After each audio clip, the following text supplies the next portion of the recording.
great playing with you again, John. Yeah, absolutely. You too. Thanks. So, we talked a little bit about some bass players. You mentioned the six-string bass and Yeah. its origins. Why don't we talk about that a little bit? Okay. One of my favorite subjects, even though I'm playing a 5 today. Basically, it comes down to Anthony Jackson. Okay. Because early on, there were some attempts before Fender made the bass 6, Mm-hmm. which was neat, but it was tuned like a guitar, just an octave down. Okay. Way cool instrument. I really want one. Yeah. But it really came to Anthony Jackson, who was playing. He had one of his basses. He basically tuned it B-E-A-D. Okay. So he dropped it a fifth because he realized, okay, this is cool.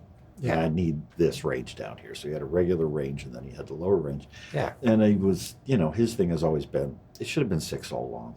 Okay. Yes, it should have been 6 all along. Yeah, that's just it. The story that I have heard is he went to Carl Thompson first, and Carl went, no. Then he ended up going to Ken Smith. Okay.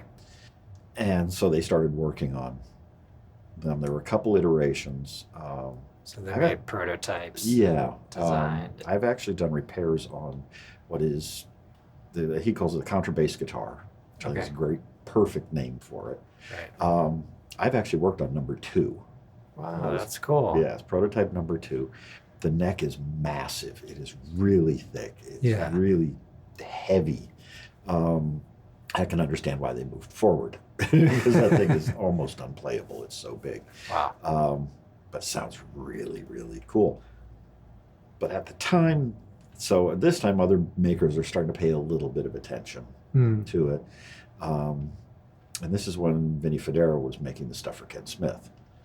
There's a big name in basses. Absolutely. So then that relationship came apart and Vinny moved down the road, but then ended up still making them for Ken. There's some vagary in the history there. But Anthony started working with Vinny, because he was the one who was making them all along anyway, to really refine the idea of the contrabass guitar. Nice. And then everybody else went, okay, that is cool. Yeah. It is. It is. So 5-string bass adds, 5 notes? Yeah. To the range of the bass. And if you ever end up working as a bassist in theater pits, anything like that, a lot of times they have those notes written in. Oh yeah. So it's almost a necessity to really play a 5-string bass. Yeah. I can't imagine doing pit work with less than a 5. Right. Honestly, it just 6 would be better. Right. Look at the electric bass book for West Side Story, which nobody plays because Leonard Bernstein was looking at the electric bass and said, "What's the range?" And somebody explained the range. So he wrote for the entire range of the instrument on that part. It's almost unplayable. Yeah. But I've played that production. Yeah, and everybody uses the upright book. I played on guitar though. Right. Yeah. It's there's some wild stuff in that. Yeah. It's fun. I love playing that show. Yeah. But yeah, I would think at least a 5 with a low B. It's like both my main electric upright and my regular acoustic upright are 5s with a high C. Okay. Because I solo a lot. Yeah. And it's just easy. Yeah. So yeah, 5 is great. You can do it with a high C. I have seen a lot of jazz guys will do that. So looking for maybe soloing. Yeah, if they're soloing or they're doing more interesting stuff where you just don't need those bottom 5 notes. But to me, you and I are talking about this off camera, it's this way is where it makes the biggest difference. Yeah. Having that, being able to go, that's cool. That's really cool. Yeah. But instead of having to play a G there, I can play it here. Okay. So, all of a sudden I've got a tenth, and I'm 2 octaves up. Or no, I'm sorry, I'm not. I'm an octave and a fifth. Anyway, so that's the fifth. I'm thinking 6th string. Okay. 6th string, then yes, you would be 2 octaves up. Yeah. Right there. Wow. Nice. That's really convenient. And I've had discussions with guys who ask me why I play 6 mostly. Okay. I explained there is a great difference in the quality of the note depending on where you play it. Okay. Yeah. Right? Yeah. So if I play that there, they sound like 2 different things, right? Yeah. So that's pretty cool. I have my choice of sort of tonal envelope is the way I think about it. Yeah. This is a brighter, more open sound. That's a tighter, darker sound. Yeah. Which on some things, like if you need the notes to be short and kind of thick sounding, you can do that. just, yeah. and especially if you do the Anthony Jackson mute and play with your thumb thing, which sounds. Then it kind of sounds. It's still a little darker, a little deader. So Yeah. it's more tonal options. You're not just stuck with. Yeah. Same thing. Like if I played that G, and then there. I can't even think today. There's this sounds terrible. But yeah, that's 2 different sounds. Yeah, it is. It is. And I on guitar, I try to. Oftentimes, I'll go with the longer string length if I can, just work like that because I kind of prefer. But I notice watching different guitarists online, a lot of times they'll play up here in this position, but it's a different sound. But it's not really right or wrong. It's just Well, you also get more reach. Right, you have more reach because the frets are closer together. Yeah, the 4 or 5 frets before the octave. So if you're coming up about 1/3 of the way on the neck, all of a sudden you can that's pretty cool. Yeah, nice. Yeah, so I moved into playing 6th string, and my challenge there was that the tuning, the association of the number 6 somehow,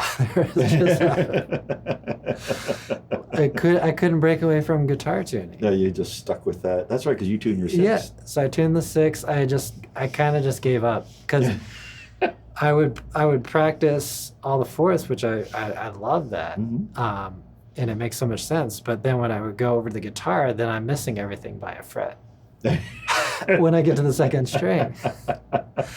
So I'm just like that. That took so much getting used to, just standard tuning, right? That I'm just like kind of stuck with that, or I have to just do a really big mind-bending adjustment. To reprogram you, because I think there's that apocryphal story that Alan Holdsworth said that he wished he'd figured out that he could have just tuned to 4ths. Yeah. He's like, guitar should be in 4ths. That's just. Yeah, I think that would be really, really, really cool. There's a trade-off there, and we think about like the ukulele, and how some of the notes, like if you were to play, this kind of voicing, it does lay kind of comfortably for chords. In some instances, if you had a chord like, how about like C major 7, like the first inversion, right? Kind of a pretty chord. But then when you go up here, then it becomes a little bit harder to play because this one is over here, this one. And then when you get down here, it's like, and then fortunately these strings are closer. But if you wanted to play it here, it's just like, whoa, it's huge. It's like, So it is kind of a trade-off. But as far as melodic playing and bass playing, in a sense, it's very melodic. Oh, absolutely. Right? Because you're playing single notes and they're low, but you're creating melodies and lines. Yeah, it's like we talked about in the last video. It's like one of my thing that makes me so happy on a jazz gig is when I can come up with a bass line that is its own standalone melody. You can strip the band away and Yeah, it would yeah, I just remember be you talking about itself, that. but it supports what's going on in the band, the chord structure and the soloist and Yeah, whoever. So it's doing two things at once, and that's just so cool. yeah. So speaking of guitar and bass and all this, so sometimes we play with a pick and sometimes we don't play with a pick. And I've known some guitar players who don't use the pick at all. Usually they tend to be more classical, but I have even known some jazz guys who just really prefer to use fingers. And Well, Kevin Eubanks, just because he's a fan of Wes Montgomery. yeah, okay. So it's playing with his It's the thumb. Yeah, yeah. And then we were talking again off camera about Matteo Mancuso. Look this guy up. Oh yeah. Boy. Yeah, no pick at all. It's basically a modified classical guitar technique. Yeah, that's cool. And it's ridiculous. Yeah. Yeah. It makes you question the use of a pick. Right. Yeah. Right. But I kind of like the use of the pick on the bass. I'm trying this out on my latest recording. Yeah, which sounds great. We were listening to it, and it Thanks. sounds terrific. Yeah. Yeah, Thanks. it's a great, like I said, it sounds a bit like Steve Swallow, Yeah. which is a really cool tonality. It is. Yeah. But having the front end of the notes so clear. That's what I think. Recording wise, it's kind of cool like that. Mhm. I think for live playing, I don't know. I mean, just kind of laying out this bed that doesn't need a firm attack is kind of nice. But Yeah, I but don't there's know. the faster the tune, the tighter everything has to be. Mm-hmm. And then if you're playing an instrument with a long attack, Yeah. it's like I have an NS electric upright that's set insanely low. I Okay. love that low action, and it uses the NS modern strings. Yeah. It's all growl. It's just very long. Uh-huh. That bass does not go fast. Okay. It's just not. I have to do all kinds of elaborate muting things Yeah. to get it to behave. So it limits its purpose, but it's really good at what it does. Yeah. But otherwise, this as the faster you play, the tighter everything has to get. Yeah. Which is one of those things where it does come in handy to shift up here.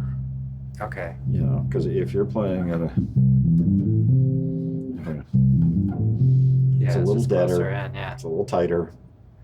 Yeah. Yeah. I remember. I've mentioned Walter Namath a couple times, but he Mhm. was telling me that this is your kind of chop builder Mhm. area, he would say, and then over here it's just easier. Yeah, So- this is where you learn. That's where you work. Yeah. Yeah, so this is kind of cool. But yeah, we're both working on the pick thing on bass. I'm trying to, Are you okay? yeah, because it's like for this thing we did earlier, it's just trying to get that. Mm-hmm. I've got to get my sort of single picking speed up, because Yeah. otherwise it's just a lot of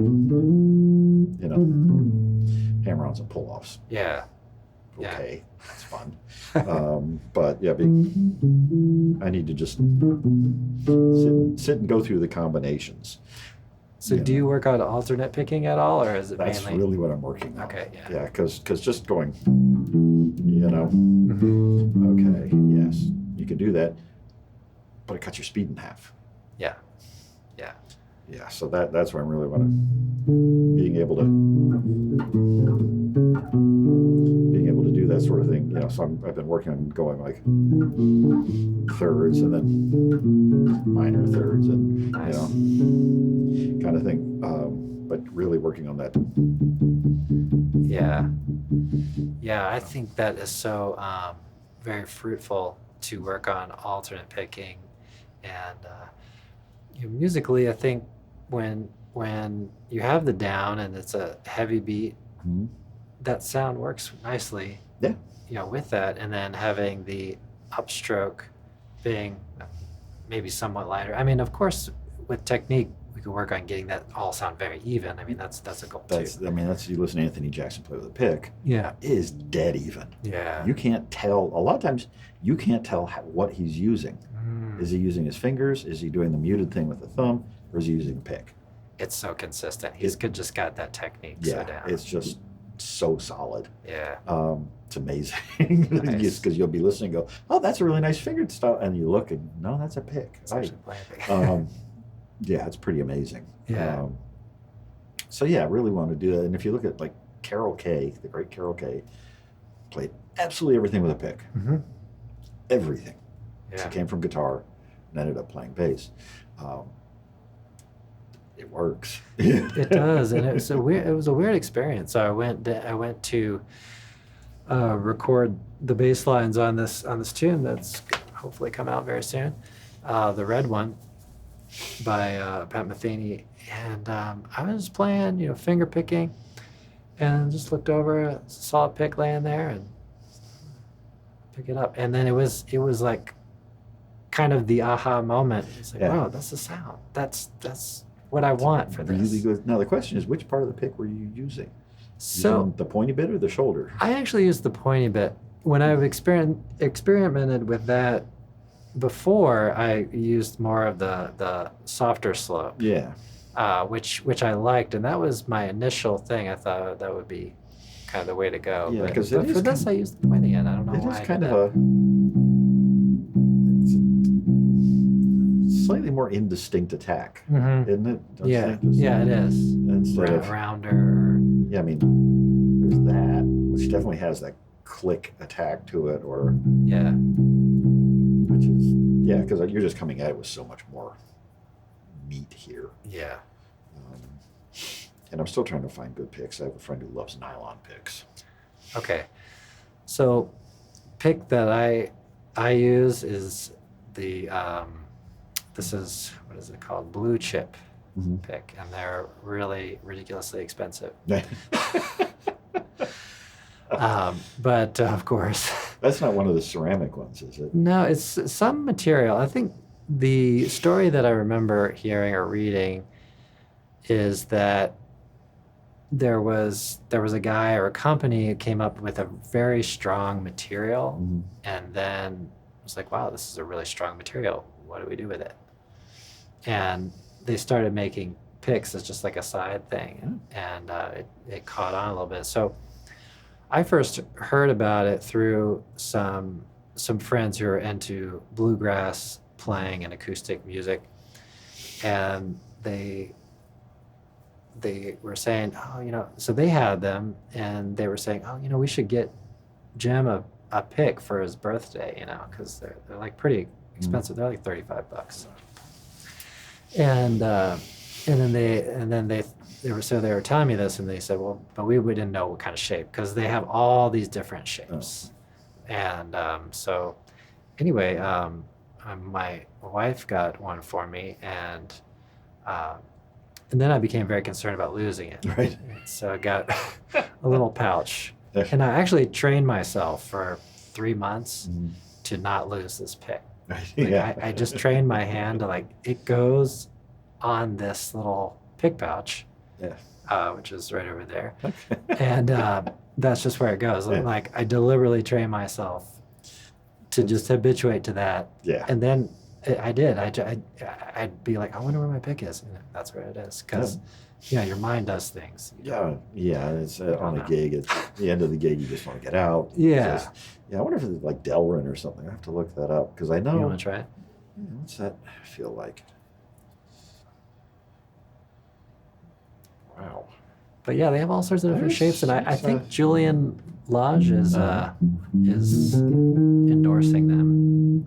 That's a really good feeling pick, isn't it? Yeah, the sound is really good, and I've experimented with some other kind of pricey picks. I've never found something that just has that sound to it. Yeah, that's. Oh, yeah. It's kind of night and day. That's not subtle, is it? No. No. That's. Damn it. Yeah. I think you just blew 35 bucks. Yeah, probably. Because I know there's. I think Anthony Jackson might be using those. Okay. Because I know for a long time there's this company that makes. It's like industrial ceramic. Okay. And they're glazed with this, I don't know, like aerospace grade stuff, Yeah. protect a space shuttle. Okay. It's kind of the same thing. It's just Yeah. incredibly strong, Yeah. perfectly smooth. That's Pretty cool. wow. That is not subtle. Yeah. But then I look at God, all of a sudden I am completely brain dead. Carl's Benevent, who plays Okay. with the pick, Okay. and he does a hybrid technique, which is my end goal.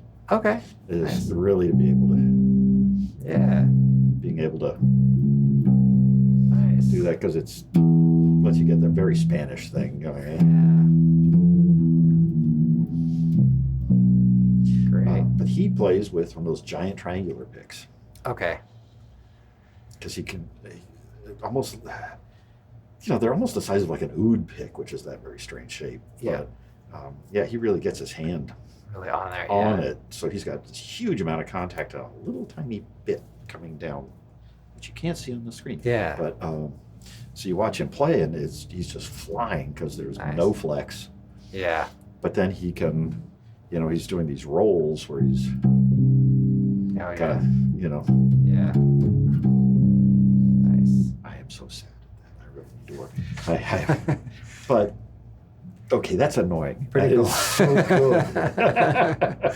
good. So if you're looking for picks, I don't have an endorsement with them or any connection at all. But other than I own some of these, and nice blue chip people. yeah, Hey, exactly. you could send them on. We'll review them right here. Yeah. It's- And if any of you have ever used them, leave a comment or let us know what picks you use. yeah. What's your favorite pick? So the classic Fender Medium, Mm-hmm. and do you use hybrid picking or no picking at all? Yeah. I think for me, honestly, the hybrid picking is really the next thing. Yeah, It- I should work on that a little more too. But I use hybrid picking for doing chords. So sometimes I'll play a chord and I want the notes to ring at the same time. Right. So I'll just do that so that it feels kind of tight in the rhythm Mhm. section. So I'll just kind of do like these little 3-note chords or something. Yeah. It's funny. I was years ago. I saw a thing about high life music. Okay. African high life. Yeah. Which has a really, like King Sunny Ade and those guys, they have a really unique guitar sound. Mm-hmm. Very bright. Yeah. And they play like that. Okay. And what I was reading is they're either doing like, everything all at once, Yeah. or it's on an upstroke. Oh, okay. Yeah. Downstrokes are apparently very, very rare. Really? Yeah, but that being able to, because I think that the idea was that otherwise it becomes, Okay. and it kind of mushes across, and high life music is very brisk. Okay. Yeah. It's moving. So you get the higher sounds first. I could see that. I Yeah. could see how that might be appealing. Yeah, it when you really start thinking about it, you're like, okay, that makes perfect sense. Yeah. So hybrid picking is basically when you take the pick and then you use 2 fingers or a fourth. I will occasionally use that, not really on purpose, but occasionally I'll use the 4th finger just if I want to get 4 notes. And that's really the only kind of time that I use that. But hybrid and then picking, and then one thing that's kind of cool too, which I've seen, I think Schofield does this, and maybe we've talked about it a little bit, which is taking the thumb and then doing the index up, sort of doing. It's kind of like if you took a pick inside out and had to do Well, sides. it's kind of half classical technique. Mhm. It's like you just take away this half of the hand. Yeah. Or you'll see flamenco guys will do that. Yeah. But I've talked about Dominic DiPiazza before, Okay. and that's how he plays. Yeah. He does this, and he just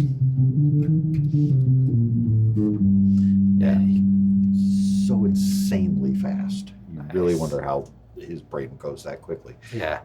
Hadrian Farad Okay. plays this is sort of his go-to Okay. thing. Yeah. And he'll switch to this when he needs that sound. All right, I'll show you on the camera. So instead of, you can do this or you can do this. It's two different sounds.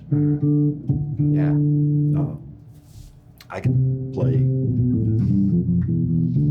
quickly that way, but I need to, I'm learning how to anchor this arm. Yeah. One thing I'm trying to do with this technique is, which I haven't worked at it a whole lot, but I try to do a rotation Mm-hmm. so that I try to keep these somewhat stable. Okay. Yeah, because And then I just make like little compensation. The movements are a little more like compensations Mhm. for whatever I'm feeling if I'm not close enough. Yeah, That's see- the way I've kind of approached it a little bit. I've played with that a bit. The problem is Okay. the distances are too great. Mm. So the Okay. rotation ends up becoming farther. Okay. Yeah. And then watching guys like Farad and DiPiazza and Mhm. some of these maniacs, I'm noticing it's very little motion. Yeah. It's really, Yeah. Economy of motion. I remember Yeah. seeing not a guitarist kind of thing, but if you ever watch Charlie Parker, Mhm. just visually, it's just like he's just standing there blowing. economy of motion. It's just accuracy and just great technique. Yeah, and if when I see somebody with their fingers flailing around, or they're not using, or they have their fourth like this, first Yeah. off, don't do that. God. Yeah. Yeah, but I'll see people kind of, Yeah. yeah, and they're just slow. Yeah. It's the speed isn't there, but if you can do this thing, we've talked about technique a ton on here, getting this whole relaxed Yeah. thing. Yeah. I was talking to a teacher friend of mine about this whole left arm thing, and I said, you should be relaxed from your left ear down. Okay. Nice. And he said that he's always taught from the shoulder, and I'm like, well, your neck gets stiff Hmm. if this is wrong. I said, so ear down. You're down. And you have an ear-hand connection too, so that's Absolutely. kind of cool. Yeah, so you want it like this, and if you can keep everything close and keep that Yeah. Yeah. Exactly. great. Nice. Yeah, that's where that is. Now, I do watch Anthony Jackson play. Sometimes his fingers go way out, Okay. but I notice it's because he's got 2 or 3 or 4 strings sounding. So he's trying to In- avoid muting, possibly. He's basically leaping over. Yeah. So he's kind of, I heard it called a bridge once, where you're kind of, Yeah. if I want this and this, Mm-hmm. Yeah. it's annoying and it looks silly, but it works. Works. I Yeah. don't know, Oregon. Oh, that's cool. Yeah, I've the seen a only- lot of Victor Wooten. He can do a lot with the harmonics too. Yeah, he gets a. Yeah. He goes, what's that? Space does not respond like my fretless. So yeah, so there's this whole thing reaching over works if you need to miss the strings, I think. If Yeah. you're skipping strings. Yeah. Otherwise, keep them down and like I said, do the Charlie Yeah. Parker. Keep them down. Yeah, minimal movement. Now, sometimes if you tap, you can also maybe get a little bit further Mm-hmm. away and just kind of attack the string, something Yeah, like that. But Yeah, and the interesting thing I found, guitar takes more effort to tap than bass does. yeah, I think that's true. Because it's close, this bass is not as low as I'd like it, but my other instruments are insanely low. It's actually much easier. It takes very little to, Yeah. but when I've tried guitar, it's like, really? Come on. Yeah, and actually, the higher up the strings are, the harder it is. So, I mean, the thinner the strings, or the higher the sound. So it may have something to do with that. But yeah, but down here, it's just easy as pie down Well, here. I've played a bunch of Chapman Stick, Ah, and the high strings are, he always does an unusual gauge sets, but they're very flexible. okay. And every Chapman Stick is split, in 2 halves. Yeah. So the high side, you can run it hotter. So you're letting the amp do a lot of it because Okay. you're not going to have much volume Yeah. from the velocity of your finger. Mm-hmm. Yeah. having super flexible string, Yeah. and then enough gain just on that part. You know. Yeah, and then that's one thing I try to work towards in some of the playing that's maybe like quicker passages and things is tapping without picking. Hmm. And even just get a little ghosted note because Yeah. so it's there, but it really sounds good if you're not kind of hit over the head with the same volume on every single note Right. on a bebop head or something, Yeah. just like ghost a few notes Mhm. and get some variety in the sound. It kind of eases it up and loosens it up. a Yeah. little bit. I mean, ghosting is for bass players is vital. Yeah. I think. Yeah. Because if you're doing, okay, yawn, but if you're going, God, now I can't even think. Yeah. More interesting instead of, Yeah. it puts some propulsion Yeah. into it. So I'll do that sometimes. Yeah. And I think playing time too with just the left hand, I think is an important skill to gain Oh yeah. as well. Even if it's a simple slurring sort of thing like a hammer-on, that needs to take place in time. Mhm. So a lot of times the right hand kind of gets there with folks, and then once they go to play a slur, then the rhythm It's gets disjointed. disjointed. Yeah. Well, it's funny. You and I both studied upright bass, Mhm. studied classical bass, Yeah. and teaching slurring is a lot of it. Yeah. They spend a lot of time, Yeah. learning how to, Mhm. how to do the slurs and move. And it's not taught so much on these instruments, which I think is Yeah. odd. Yeah, it is. And if you listen to like Matheny, which I think every guitarist should, or Mhm. any musician or any person in the world, Yeah. for that matter. But the phrasing and how he interprets just a line, for a variety of volumes and slurring Mhm. but it all works in a specific rhythm, Yeah. so Yeah. He tends to think. I know I've talked to a lot of guitar players about sort of the harmonic structure that he creates, which is astonishing. yeah, Let's be honest. But there is not so much rhythmic, but feel structure that's unique to every song. You know it's Yeah. Matheny, yeah, but there is a certain thing that just gives it a certain feel, yeah, which is really incredible that there's that much. And he's thought about it. yeah, yeah. I think the level of detail he gets into is really pretty incredible. And on all this, I was watching. There's a thing on YouTube called "Playing for Change," Okay. and they'll take a famous musician and a big song, Mm-hmm. and then have players from all over the world do it, and then they edit it together. And really cool. And this Yeah. would be people you've never heard of, and then famous people. And I love watching these. But there was latest one I saw was Jackson Browne's "Doctor My Eyes." Mm-hmm. Great tune. It's Yeah. a really old tune now. Yeah. And it's him and the great Lee Sklar sitting playing together, and then there's all these Session musicians basis, yeah. and I'm watching Lee Sklar's left hand. Okay. So look up the tune "Doctor My Eyes," and the bass part is kind of Yeah. watching him play it. He's got his hand basically on the strings, right? Yeah. And you can watch him kind of lifting just a little Yeah. instead of, okay, that's nice enough. Yeah. Because you get a little flesh on it, and then you end up changing it a little bit. It's just a little bit, and you're muting just Yeah. a little bit. Yeah. I do that playing fretless a lot, Okay. especially to control the envelope of the note. Yeah. Because I can hit a note,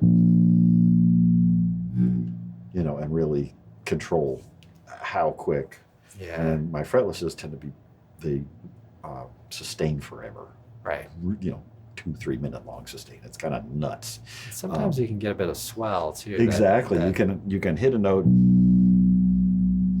kind of take it down and then let off again. Yeah. And it's just a little Well, control. Yeah. and that's just using your finger on the string. But Yeah. watching him do this kind of instead of it's subtle, boy, does it work. Yeah. It does. Yeah. So Nice. find Playing for Change. Watch all their videos. They're Yeah. really incredible. Yeah. And then, guitars we can mute on this side, and yeah, we can do that kind of mute here as well. We can do all that. So Yeah, so bass players, we've got the you can use your thumb back here. I do Mhm. that a lot Mhm. because it's just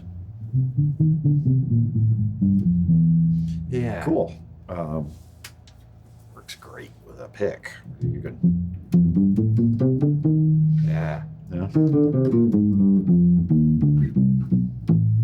I mean, you can go really dead. Yeah. And, Yeah. a real percussive sound. Yeah, I mean, there you go. There's a few years worth of practice, right? Exactly. Just working those techniques out. Yeah. Yeah. Awesome.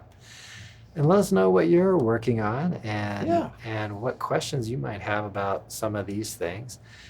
And we should mention that you've got a cable company. I do have a company called Instrument Audio. Yeah. And I do custom cables, do custom instrument wiring.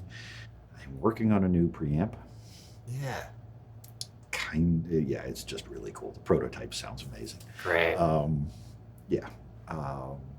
So all kinds of fun stuff. Awesome. Awesome. So remember to subscribe and like Please. and leave a comment. Let us know what you'd like to hear about. And we'd be glad to talk about it. Yeah, don't forget, hit the bell down there. I never get it right. It's down over there. Yeah. Hit the bell so that you get the notifications when we have put up another one of these. Yep. Absolutely. Well, thanks so much, John. Yeah, thanks, Jim. Yeah, you're welcome. And I will see you all in the next one, or we will see you all in the next one. See you next time.